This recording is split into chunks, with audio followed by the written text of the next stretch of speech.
Hey guys, good morning, welcome to my new blog. সবাই কেমন আছে? আশা করি সবাই খুব ভালো আছে। আর এখন বাজে হচ্ছে সকাল 9টা। সকালবেলা ভালো কুয়াশা পড়েছিল, তারপরে পরিষ্কার হয়ে গেছিলো আকাশ, কিন্তু আবার একটু হাওয়া দিয়েছে, এখন আবার কুয়াশা পড়ছে, ঠান্ডাও লাগছে ভালো। আমি কিন্তু সোয়েটার খুলে দিয়েছিলাম, আবার দেখো সোয়েটার পরছি। একই সোয়েটার পরে থাকি প্রত্যেকদিন। কী বলো, সোয়েটারটা বলো তো একটু মোটা টাইপের, তো পরতে ভালোও লাগে।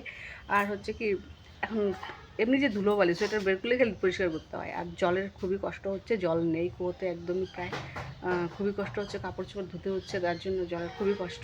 তো আমি নিয়ে বসেছি, দেখতে পাচ্ছ মুড়ি, মালপো, আর হচ্ছে এখানে একটা পিঠে আছে, এই পিঠের ব্যাপারে বলছি। আর হচ্ছে এই যে চা। তো যাই হোক, চলো খেতে থাকি আর তোমাদেরকে বলতে থাকি সব কিছু। গেছিল একটু মামার বাড়ি, মামার বাড়ি থেকে কালকে এসছে। আর এনেছে দেখতে পাচ্ছ, এই দেখো এটা হচ্ছে পুরা পিঠে। আর এগুলো তো আমাদের ঘরে বানানো ছিল, মালপো। আর তো মা তো খেতে পারে না, শক্ত হয়ে গেছে।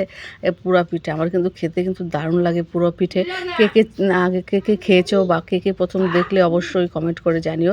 এই হচ্ছে পুরা পিঠে, এটা কিন্তু কেটেছে, তাই হচ্ছে ঠিক করে কাটতে পারেনি তো, তাই কাটাটা ঠিক হয়নি, একটু গুঁড়ো গুঁড়ো হয়ে গেছে। এই যে পুরা পিঠে দেখতে পাচ্ছ, এটার মধ্যে কিন্তু অনেক কিছু আছে, ঝাল আছে, লঙ্কা আছে, তারপরে হচ্ছে সর্ষে ফুল আছে, আর আছে হচ্ছে বাঁধাকপি দিয়েছে, আর আছে হচ্ছে মশলাই ডাল আছে, অনেক কিছু আছে। আরও কী কী দিয়েছে আমি ঠিক জানি না, যেহেতু এটা মামার বাড়ি বানিয়েছে, আমি ঠিকঠাক দেখতে পারিনি কী আছে এই পিঠের মধ্যে।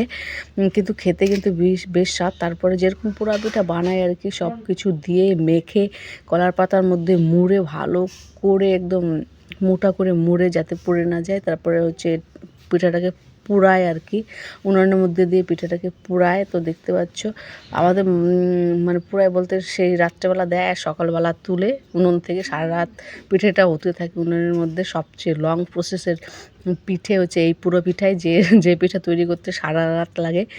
দেখতে পাচ্ছ বেশ হয়েছে কিন্তু। এই দেখো, আর সকালবেলা তুলে যখন কেটেছে, এই দেখো আমার ছেলেকে দেখো, আমার দেখা দেখি এক প্লেট মুড়ি নিয়ে বসে গেছে, এখনই কিন্তু খেলো বিস্কুট, জল বিস্কুট। হ্যাঁ, তো আমার দেখা দেখি আবার প্লেটে মুড়ি নিয়ে এসছে। তো যাই হোক, এই আবার বলছি পুরো পিঠের কথায়, পুরা পিঠে কে কে খেতে ভালোবাসো অবশ্যই কমেন্ট করে জানিও। আর কে কে খাওনি এখনও, তো একবার খেয়ে দেখো। ও হ্যাঁ, এই পুরা পিঠা কিন্তু এখনও 50% লোক বানাতে পারে না, আমি একদম কনফার্ম হয়ে বলছি। আর এই পুরা পিঠা কিন্তু খেতে বেশ স্বাদ। যারা একদম মিষ্টি মিষ্টি পিঠে খেতে পছন্দ করো না, তারা এই পুরা পিঠা অবশ্যই ট্রাই করতে পারো, তবে অবশ্য প্রসেসটা জানতে হবে। আর এটা হচ্ছে সবচেয়ে লং প্রসেসে তৈরি পিঠা, যেটা খেতে খুবই স্বাদ। যারা বললাম না একদম মিষ্টি জিনিস পছন্দ করে না, তাদের খুবই ভালো লাগবে। একটু মুখরোচক একটা পিঠা বলতে পারো, দারুণ কিন্তু খেতে। আর আমার সবচেয়ে ভালো লাগে পুরো পিঠার এই সাইডগুলো হয় না, পেছনের সাইডগুলো একটু পুরা যে এই সাইডটা খেতে খুবই ভালো লাগে, যা খেতে লাগে না ভিতরটার চেয়ে একটু খেতে খুব ভালো লাগে। আর আমাদের বাড়ির সবাই কিন্তু মিষ্টি জিনিস খুব একটা পছন্দ করে না, শুধু মা বাদে। আর রাজকুমারীও কিন্তু এই পিঠাটা খুব পছন্দ করে, যেহেতু আমাদের বাড়ি বানানো হয় না, কারণ এগুলো না অনেক জিনিসই লাগে, যেটা আমরা হাতের কাছে এগুলো পাইনি, সব হাতের কাছে পাই না। সবচেয়ে বড় কথা হচ্ছে আমরা সর্ষের ফুলই পাই না এই পিঠাটা বানানোর জন্য।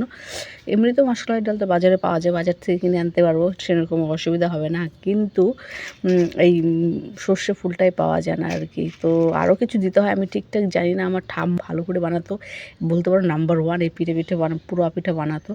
তো বাবা বলতো যে ঠাকুমার মতো এই পিঠা নাকি কেউ বানাতে পারতো না, দারুণ বানাতো পিঠে, মানে পাড়ার মধ্যে বলতে পারো একদম। তো বুঝতে পারছো, আগেকার দিনের মানুষ অনেক কিছুই জানতো, যেটা হচ্ছে আমরা এখনকার মানুষ জানি না। হয়তো জিনিসটার নামটা আলাদা, প্রসেস কিন্তু একই আছে বানানোর। আমরা হয়তো এখনকার মানুষ হয়তো অন্য নামে চিনি, আগেকার মানুষ হয়তো ওটাকে অন্য অন্য নামে চিনতো বা ডাকতো, এই হচ্ছে ব্যাপার। কিন্তু আগেকার দিনের মানুষের মতো রান্না বাড়া কিছুই এখনকার মানুষ সেরকম পারে না, যেটাই বল। তো আমি খেয়ে নিই পিঠাটা, আরও কিছু রাখা আছে কিন্তু ঘরে। হ্যাঁ, আমি শুধু এক টুকরো নিয়েছি, যেহেতু ঝাল, এটা সকাল সকাল এত ঝাল খাবো না, কারণ আমার ঝাল খেলে একটু অসুবিধা আছে, এই জন্য আমি ঝালটা কমই খাই। তো দেখতে পাচ্ছি এটা সবার পরে খাবো, আগে খাবো আমি দুটো খেয়ে নিই, তারপরে খাবো। মুড়ি তো নিয়েছি, আদৌ খেতে পারবো কি না। মালপোয়াগুলো খাচ্ছি, কারণ মালপোয়াগুলো না মোটামুটি শক্ত হয়ে যাচ্ছে, কারণ শুধু চাল দিয়ে তৈরি, তো যদি এর সঙ্গে যদি একটু আটা বা ময়দা সুজি কিছু দেওয়া যেত, তাহলে হয়তো এতটা শক্ত হতো না, নরমই থাকতো। শুধু চাল দিয়ে যেহেতু করা, তার জন্য শক্ত হয়ে গেছে, দেখতে পাচ্ছ। তো ভালো শক্ত, আর কয়েকদিন ধরেই তো করা হয়ে গেছে, 4-5 দিন হয়ে গেলো করা হয়ে গেছে। তো এটা যে ঘরে আছে এটাই অনেক বেশি, কিন্তু আরও 1 সপ্তাহের মতো যাবে, কোনো কিছুই হবে না। মালপোয়াগুলো দেখি ঠিকই আছে, না একটু নরম হয়েছে দেখা যায়, হাত দেওয়ার সঙ্গে সঙ্গে একটু চাপ দিলাম ভেঙে গেল। তো যাই হোক, খেয়ে নেই। হ্যাঁ, লাল চা মাছকে আমাকে অনেকটাই চা দিয়েছে, যেহেতু আমি এত চা খাই না, তবু দিয়েছে কি ও ঠান্ডার মধ্যে তো খেয়ে নেবো আর কি। কুকুর আসিস না, যা জুতা পরে যাও, যা লাঠি নিয়ে যাও, জুয়া পিটা। আর কালকে আমার মুরগি দুটো যে ছেড়ে দিয়েছিলাম, সেই মুরগি দুটো আমার খেয়ে নিয়েছে, কুকুরে খেয়ে নিয়েছে, করার কিছু নেই। আর আসলে কি এই মুরগিগুলো না ঠিকঠাক দৌড়াতে পারে না, যেহেতু দেশি মুরগি না। দেশি মুরগি তো বেশ দেখতে পাচ্ছ এই গাছের থেকে ওই গাছে চলে যায় উড়ে উড়ে, কিন্তু এই মুরগিগুলো না ঠিকঠাক হচ্ছে মানে কি বলবো, আর ডানাই মেলতে পারে না, মানে ওরা তো দূরের কথা। তার জন্য কুকুরে ধরতে না সুবিধা হয়েছে, যে কুকুরে ধরেছে ওরা আর হচ্ছে উড়ে যেতে পারেনি বা দৌড়াতে পারেনি ঠিকঠাক। তো কুকুরে দুটাকে খেয়ে নিয়েছে। তো কী করবো বলো, কুকুর সকাল সকাল খুঁজছে, কালকেও খুঁজেছে মা মুরগি কোথায়, মুরগি কোথায়। তা বলছি বাবা কুকুরে খেয়ে নিয়েছে, কুকুরে খেয়ে নিয়েছে। পরে তুমি একটু দেখে রাখতে পারো নি, কুকুরে খেয়ে নিল, দেখে রাখতে পারো নি। তো বারবার একই কথা বলেছে মা মুরগি কোথায়, মুরগি কোথায়। আর আসলে কি মুরগিগুলোকে নিয়ে যে করছিলো তোমরা তো দেখতেই পেয়েছো, মুরগিকে একবার কোলে নেয়, মুরগিকে গাড়ি চড়ায়, কত কী না করে, মুরগিকে নিয়ে বিছানায় তুলে দিয়েছে। একবার তো মশারির ভিতরে ঢুকিয়েছে, তো বের করলাম, তারপরে দেখি আরেকবার মশারি, তারপর আরেকবার দেখি বিছানার মধ্যে মুরগি রেখে মুরগিকে ঢেকে দিয়েছে ব্ল্যাঙ্কেট দিয়ে। ভাবতে পারছো আমাদের ভাগ্যিস সে পায়খানা করেনি বিছানার মধ্যে। এই হচ্ছে ছেলের কাণ্ড, ও কি বলবো আর।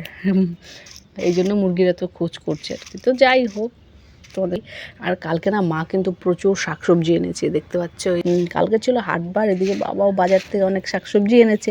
তো চিন্তায় পড়ে গেলাম, তো এতগুলো শাকসবজি খাবো কী করে, দেখতে পাচ্ছ কত শাকসবজি।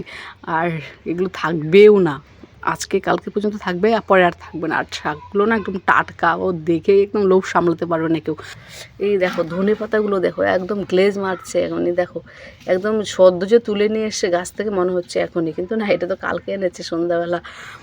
তো দারুণ কিন্তু দেখো। আর এই যে দেখো এই পালং শাক, একদম জমির টাটকা পালং শাক, খেতে যা হয় না দারুণ। আর লাউ শাক তো গাছেরই, সব কিছুই গাছের, গ্রামে বুঝতে পারছো সব কিছুরই চাষ হয়, তোমাদেরকে তো আগেই বলেছি। আর লাফা শাক ওই দেখতে পাচ্ছ, এক আটি লাফা শাক। এ দেখতে পাচ্ছ মা কিন্তু আমার চা নিয়ে নিল, মার অল্প চায়ে হয় না, সকালবেলা একটু বেশি চা লাগে। আরেকটু নাও, আরেকটু নাও, আরেকটু নাও।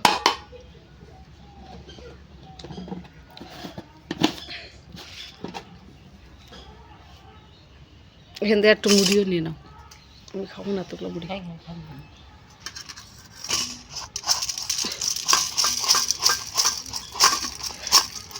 এখনও এটু করিনি, একটা পিঠে খাইয়ে দেখো। কি গো মালপো একটা খাও। মা মালপো খাচ্ছে না বলে কি আমার শক্ত লাগে, একটু হালকা নরম হয়েছে, ভিজে ভিজে খাও।